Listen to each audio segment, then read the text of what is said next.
What's up guys, this is West Fish Tanks, and today I'm going to teach you how to keep your aquarium clean in the long term once you start up your aquarium and while you're doing it for a very long time, hopefully. In my last video, I showed you how to do the cycling on your aquarium and how to instantly cycle your fish tank, but once we do that, we need to start thinking about keeping the tank clean. So in that video, I talked about how ammonia turns into nitrite, which turns into nitrate, and nitrates are what we're primarily dealing with, hopefully, when we're thinking about a water change. There are some times where you have excess ammonia and nitrite, say if you didn't do the methods that I explained in that video correctly, then you might have some of those really terrible toxic nutrients in your tank, and that would be a time when you want to definitely do a lot of big water changes, so this video is also helpful for you there. But it is especially nice when all you have to take out of the tank is just the nitrates. But before we jump into water changes in that topic, I need to explain to you guys 4 things. One of them is what we do before the water change, and then when we do the water change, why we do it, and also what we actually do for the water change and how to easily start up the siphon to get water out of your tank and how to easily put water back into your tank. So let's go over those and I will explain all of them to you guys here. So the first reason I'm going to list off here wasn't in my first of the 4 count, but it was why we do water changes. So as I said in the last episode where we talked about cycling aquariums again, nitrates are the fish waste fully cycled by the bacteria that is going to build up in your tank over time. This is usually, hopefully, not from dead fish or dead plants or anything like that, but mainly from fish food and fish waste. Now, you want to limit your fish food if you have excess fish food in the tank, of course, because this can lead to things like overabundance of snails and overabundance of nitrates, because food that has been digested by a fish has been used up by their energy and their metabolism, and basically all the things and same reasons why we eat food ourselves. But food that's just rotting and sitting on the bottom of the aquarium is breaking down into all of its different constituents and is providing way more nitrates to your tank, sadly. So we need to make sure that you, first of all, are not feeding in excess. But if everything's going well and you have a healthy amount of nitrates in your tank, usually around 10 to 20 is what I recommend for most people, especially 20 if you're doing live plants because they really need a lot of nitrates. That is one of the big nutrients in them, so look forward to the full plant fertilizing episode soon. But nitrates are very important for fish still because if they get excessively too high, that is going to really make it so that our fish tank is just gonna grow algae and start to not do well. The fish might have their health affected by this. Usually it takes really high nitrates for this to happen, but it is nice to keep it clean because nitrates can also give way to, like I said, algae, especially brown algae and more of your flat algae that are going to just stick on the glass and make it not look great. So that is why we do a water change, is to get those excess nitrates out of there. Anything 40 and above, I usually recommend doing a water change, and it also helps us to reset on any fertilizers we put in there during the week or however long it's been since you've done the water change. Now, most people will go with the golden rule of doing 1 water change a week or 1 every other week or even longer than that, depending on how their aquarium is set up, but there are just way too many factors for us to give you a good timeline for every single person to have their water changes done in their aquarium. So I'm not going to explain every single tank setup and when you should do water changes. Instead, I'm going to explain to you how you should know when to do a water change. That brings us to our second topic here of when to do a water change. Now, like I said in the cycling video, most of the waste we actually can't see in an aquarium. This is going to be your nitrates, hopefully, or nitrite and ammonia in an uncycled tank, and these we really aren't able to see. And this is why we cannot trust just our eyes or the smell of the tank to be able to do a water change. So how we actually go about figuring out if it's time to do water change is through water testing. Now, my favorite are the Tetra water strips. I've just always used Tetra because that's what I've known to be the most accurate. So these are super easy. You just dip 1 strip in for about a second, and then you just wait for it to develop about 30 seconds, and it will tell you your chlorine, your nitrite, your nitrate, your pH, your total hardness, your alkalinity, all these different amazing factors, but what we're really focusing on right here is the nitrate. So if that water strip tests out at about 20 or less parts per million of the nitrates, kind of a lightish pink color, then you're totally fine. No need to do a water change unless there's some other reason why you're doing one. But if you have 40 parts per million or more on there, it's time to start thinking about doing a water change, especially if it's really high. So now that we've tested our water, if we have seen that we need to go ahead and do a water change, about 40 parts per million nitrate or more, then you're going to want to do it based on how big the tank is and how much nitrate you're trying to get out of there. If we change out 50% of the water and our parts per million are 40 for our nitrates, then when we fill it back up with clean water that has 0 nitrates in it, hopefully, then that's going to put us at 20 because you're taking your 40 and you're halving it with that 50% water change, and so now you're at 20 parts per million nitrates. So for the sake of this video example, we're going to say that this 38-gallon tank behind me tested out at 40 parts per million nitrates. So I'm going to do a half or 50% water change to get these nitrates down to 20 for my plants and for my fish. And so I'm going to take out about 19 gallons, maybe 20 because I might take out a little bit more, and that will help us to get this tank back on track as far as nutrients go. But I need to explain to you guys what I do before I do a water change.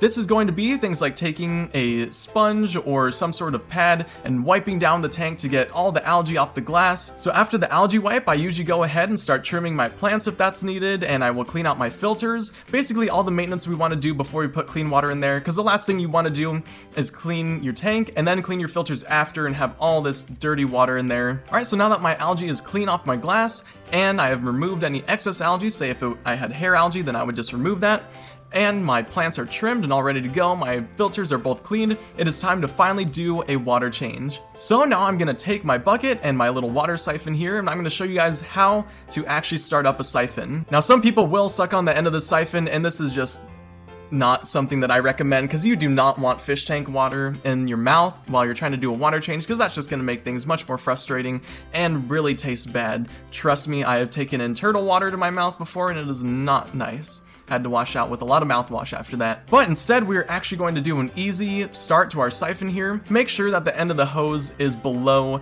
the front of the hose. So the front of the hose is the bigger part where we're actually going to be putting it into the tank. So the end of the hose has to be under that. So that way gravity can take the water out of your tank and put it into the lower part, because water always wants to run from the point of most resistance to least. It wants to take the easy way and just go with the flow. So how we do that is I fill up the front portion of my water changer siphon.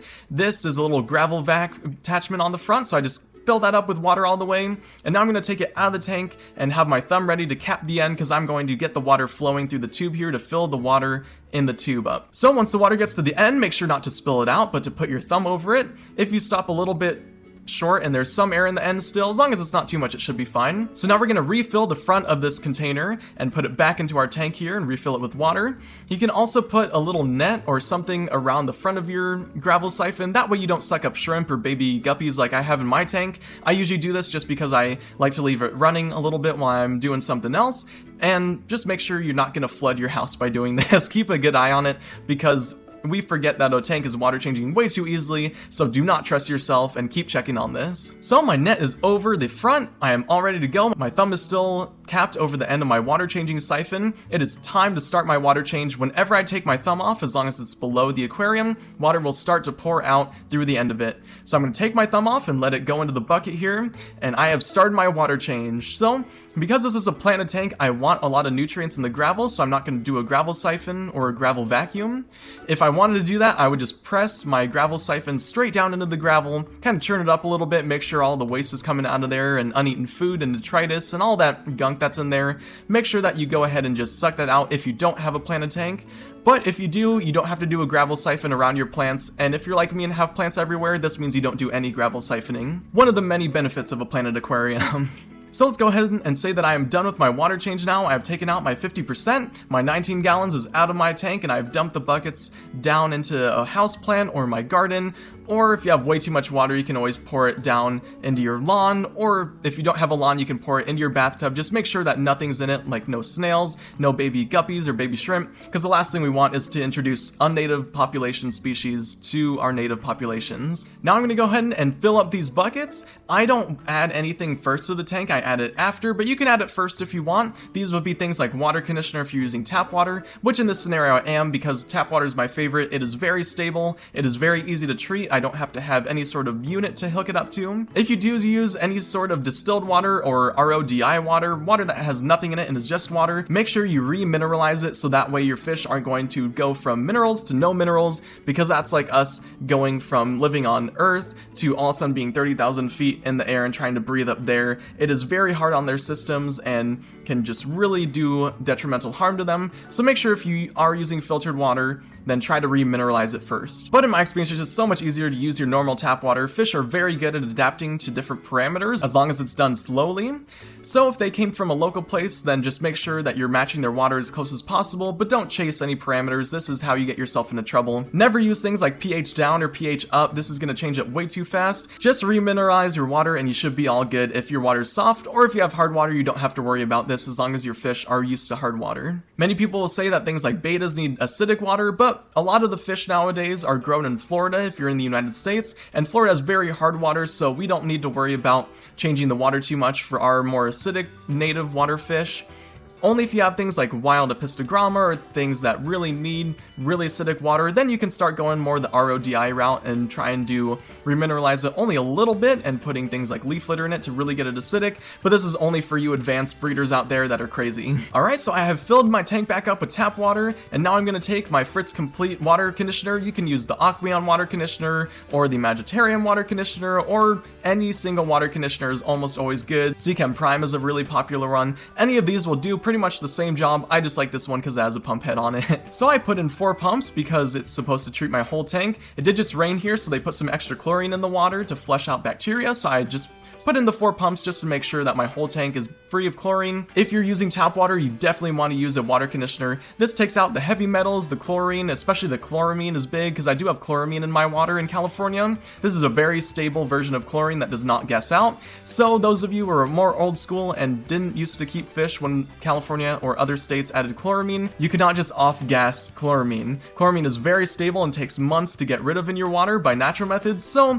use the water conditioner. Alright, my tank is clean. When I filled it up, I put my hand underneath it, or you can put a bag underneath it to spread out the flow because you don't want your water to spray the waste that's left in the tank everywhere. No one wants a dirty looking tank right after they cleaned it.